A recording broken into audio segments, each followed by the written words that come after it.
Second day 17 wickets పడ్డ తర్వాత third day కనీసం 10 వికెట్స్ పడతాయి అనుకుంటారా? 10 ఎక్కడ కర్మ, 10లో సగం 5 వికెట్స్ మాత్రమే పడ్డాయి.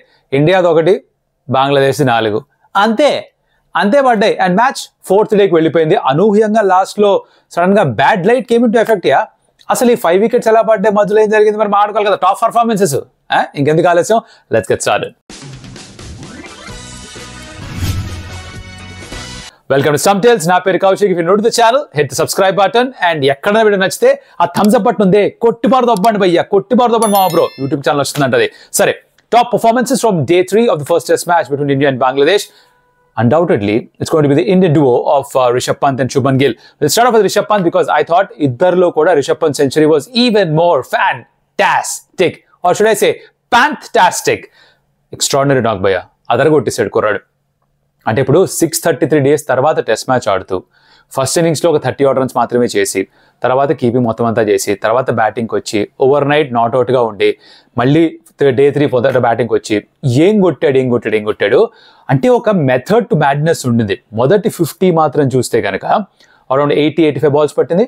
తర్వాత 36 balls ఉతిగా ఆరేసాడు. ఇది యాక్చువల్ రిషబ్ పంత్ బ్యాటింగ్ అంటే సెకండ్ 50లో చూసాం. అండ్ స్పిన్నర్స్ రాగానే ఎప్పుడైతే షాకిబ్ అల్ హసన్ వచ్చాడో స్టెప్ అవుట్ అయ్యి ఓవర్ లాంగ్ ఆఫ్ 6 కొట్టడం, తర్వాత స్పాడల్ స్వీప్స్ కొట్టడం, ఆ స్వీప్స్ కొట్టడం, ఓ ఫాస్ట్ బౌలర్ స్వీప్ కొట్టాడు 5 leg నుంచి. అరే మ్యాషరు నెక్స్ట్ లెవెల్ స్టఫ్ అమ్మా. అండ్ ఏ ధైర్యం, ఏ కాన్ఫిడెన్స్ అయితే ఉంటుందో రిషబ్ పంత్ని చూస్తే అన్నిటికంటే ఎక్కువ అర్థం చేసుకోవాల్సింది, నేర్చుకోవాల్సిన పాయింట్ ఇస్ దాట్ తన మెంటల్ స్ట్రెంగ్త్ ఏదైతే ఉందో. He was down and out man. 2022 డిసెంబర్లో ఆయన యాక్సిడెంట్ తర్వాత మళ్ళీ క్రికెట్ ఆడతాడా అని పెద్ద క్వశ్చన్ మార్క్ వేశారు. మళ్ళీ నడిస్తేనే గొప్ప అన్నారు. అలాంటిది కట్టు almost like not exactly 2 years, 1 year 9 months, 1 year 10 months, and he's back to playing every single bloody format, man. IPL ఆడాడు. IPL లో కూడా ఏమో ఉట్టిగా ఓన్లీ సూపర్ సబ్ గా ఆడిస్తారేమో, ఇంపాక్ట్ ప్లేయర్ గా ఆడిస్తారు అన్నాడు కాదు. మొత్తం అంతా ఆడాడు. కీపింగ్ చేశాడు, T20 వరల్డ్ కప్ ఆడాడు, గెలిచాడు, ODIs ఆడాడు, బాగానే పర్ఫామ్ చేశాడు. టెస్ట్ దులీప్ ట్రోఫీ ఆడాడు, బాగానే ఆడాడు. టెస్ట్ మ్యాచ్ తీసుకొచ్చారు, సెంచరీ కొట్టాడు. What else can you ask from this guy, man? He's an inspiration. ఒక వర్గానికి ఇన్స్పిరేషన్ రిషబ్ పంత్ అనే మనిషి. I really enjoyed the knock. I really think he's something really special and he's made for great things. 6వ century, దీనికి తోడు ఒక 6 90s ఉన్నాయి తన టెస్ట్ మ్యాచ్లో. దాంట్లో 6 కన్వర్ట్స్ 12 సెంచరీలు ఉన్నాయి ఇప్పటికే. అంటే ఆడిన 34 టెస్ట్ మ్యాచెస్లో 12 సెంచరీలు. అసలు ఇమాజిన్ చేశారు ఆ కన్వర్షన్ రేటు. ఇప్పటికే 6 looks extraordinary.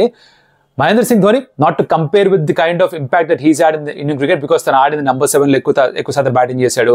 తను ఉన్నంత కాలం కూడా Fab 4 ఆడుతూ వచ్చారు. So he didn't really get a lot of opportunities to play or express his batting in test cricket. కాకపోతే ఏమిట్రా అంటే తనకి 6 టెస్ట్ సెంచరీస్ ఉన్నాయి in about 90 matches, 144 innings. And Rishabh పంత్కి 34 టెస్ట్ మ్యాచెస్లో 6 టెస్ట్ సెంచరీస్ ఉన్నాయి. అండ్ కౌంటింగ్ ఇంకా చాలా స్కోర్ చేస్తాడు, డౌట్ ఏమీ లేదు దాంట్లో.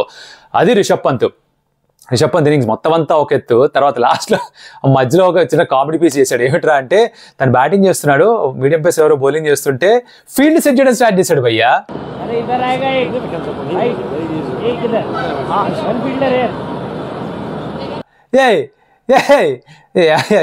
అసలు ఏమన్నా కొంచెమన్నా ఉందా? అసలు మెంటల్ స్పేస్ ఏంటి భయ, నాకు అర్థం కావట్లేదు. అంటే ఎంత ఎష్యూర్డ్, ఎంత అసలు ఇన్సెక్యూరిటీస్ లేకుండా ఎంత బిందాస్ ఉంటాడు ఈ మనిషి. లాగే ఫీల్డర్ అంట, మిడ్ వికెట్లో ఫీల్డర్ కావాలి పెట్టుకో అని చెప్తుంటే పైగా శాంతో బంగ్లాదేశ్ క్యాప్టెన్ ఫీల్డర్ని పెట్టాడు కూడా అక్కడ. అది Rishabh Pant uniqueness, quirkiness, speciality and phenomenal knock from him. Thoroughly enjoy చేశాను ఆ నాక్ని. ఐమ్ షూర్ మీరు కూడా అంతే ఎంజాయ్ చేస్తుంటారు. అండ్ దాని తర్వాత of course you got Shubman Gill. తను కూడా సెంచరీ స్కోర్ చేశాడు. కొంతమంది specific cricketer fans, you know who I'm talking about, మీరు చాలా క్షుద్రపదులు చేస్తుంటారు గిల్ ఫెయిల్ అయిపోవాలని. భయ మనం అర్థం చేసుకోవాల్సిన విషయం ఒకటి, ఎవ్రీబడీ ఈజ్ టాలెంటెడ్.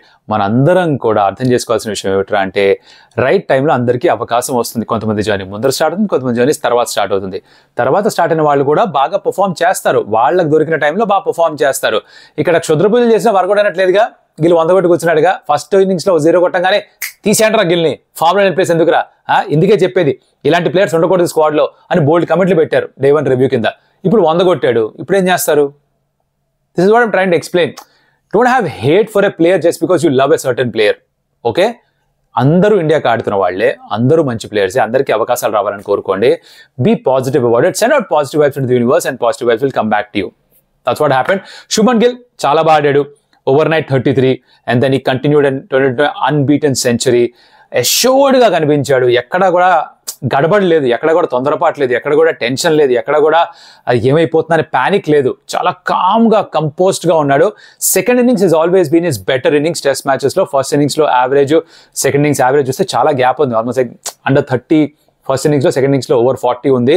తను ఎక్కడో కొంచెం బ్రిడ్జ్ చేయాలి, కొంచెం దగ్గర తీసుకురావాలి, ఆ గ్యాప్ తగ్గించాలి. But he was very good.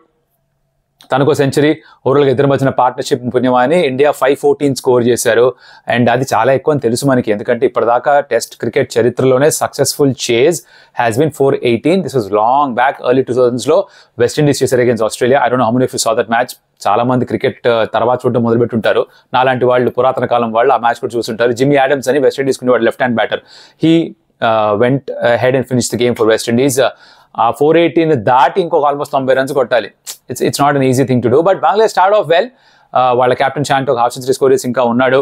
Ashwin ఒక 3 wickets తీసుకున్నాడు. అశ్విన్తో ఏమిట్రా అంటే we could be talking more about Ashwin on Day 4 performance, because 3 wickets తీసుకున్నాడు. బట్ అశ్విన్కి ఏంట్రా అంటే ఒక వికెట్ వచ్చేంత వరకు ఎక్కువ టైం పడుతుంది, దాని తర్వాత అలా వికెట్స్ ఇస్తాడు అనమాట. సో అదే జరుగుతోంది. ఫినామినల్ ఫీల్డింగ్ చూసాం ఇండియా తరఫున. Catching was extraordinary. ఇప్పుడు సిరాజ్ కొన్ని క్యాచ్లు పట్టలేదు, కానీ out fielding was next level stuff. He went for Mushfiqur Rahim's catch was very tough. Catch కోసం వెళ్ళడమే చాలా ధైర్యమైన పని. తర్వాత ఒక బాల్ పిక్ చేయలేదు బుమ్రా బౌలింగ్లో, బట్ స్టిల్ డైవ్ చేసి బాల్ ఆపాడు. ఈ through himself along the ground. ఇది తనైతే క్యాచ్లు పట్టి చూద్దాం. యశస్వి జైస్వాల్ గలీలో క్యాచ్ తీసుకున్నాడు బుమ్రా బౌలింగ్లో, ఆ ఓపెనింగ్ పార్ట్నర్షిప్ బ్రేక్ చేయడానికి. Under a seconds 0.64 seconds reaction, టక్కుమని లెఫ్ట్ హ్యాండ్తో లేచాడు క్యాచ్ పట్టుకొని. ఎక్స్ట్రాడినరీ. గిల్ ఒక మంచి ముందుకు డైవింగ్ చేస్తూ క్యాచ్ పట్టాడు. కేఎల్ రాహుల్ కూడా ముందుకు డైవ్ చేస్తూ క్యాచ్ పట్టాడు. So catching's been outstanding. And Ashwin was very good. But like I said, Ashwin I think 5 wicket haul అంతకంటే ఎక్కువ తీసుకునే ఛాన్స్ ఉంది. That mean unique century and 5 wicket haul in test match చెపాక్లో that could happen with Ashwin. So Day 4 కి వదిలేద్దాం అశ్విన్ పర్ఫార్మెన్స్ని. బాగా setup అయి ఉంది match. Day 4 I think lunch తర్వాతకి మ్యాచ్ అయిపోతుందని నా ఊహ, unless Bangladesh play really well. If they do play well, that's great for them. But I don't really see that happening. ఒక వికెట్ వస్తే I think they'll run through the side is what I believe. వర్షం ఏమన్నా పడుతున్నారో ఒక చిన్న question mark ఉంది, because Day 3 end కూడా bad light stop play. And next డేకి అంటే రేపటికి సండేకి వర్షం ఫోర్కాస్ట్ ఉంది.